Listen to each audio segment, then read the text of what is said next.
DJ Sanjay कोना DJ वाला चोली रंगल को होली में तो हर गाली रंगल को घसेलो होठला गे होली में तो हर गाली रंगल को घसेलो होठला गे कोना डीजे वाला गई कोना डीजे वाला रंग डालल को तोरा मोटा पीछा काया रही से कोना डीजे वाला चोली रंगल को तोरा मोटा पीछा काया रही से कोना डीजे वाला रंग डालल को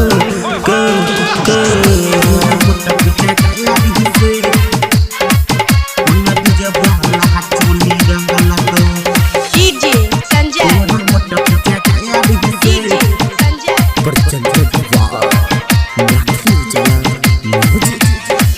मोटा पीछा काया रही से ए गए ऊपर रंगल को नीचा रंगल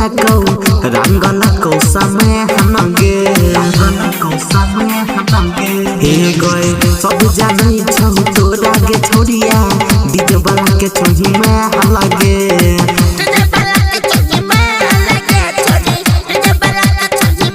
ऊपर से नीचा रंग लगल को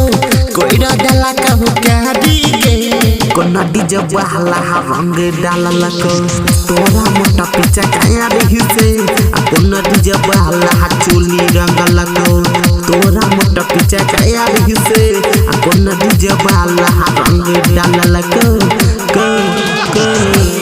तोरा मोटा पीछा काया रही से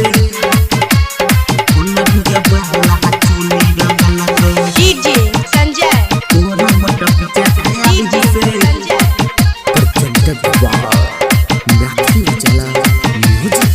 तोरा मोटा पीछा काया रही हे गई टोला मोहल्ला में हेला भेलो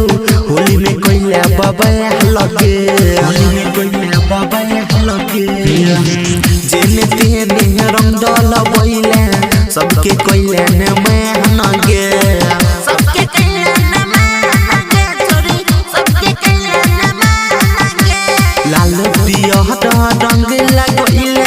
के तो रंगइला तू सारी गे कोना डीजे वाला रंग डालल को तोरा मोटा पीछा काया रही से कोना डीजे वाला चोली रंगल को तोरा मोटा पीछा काया रही से कोना डीजे वाला रंग डालल को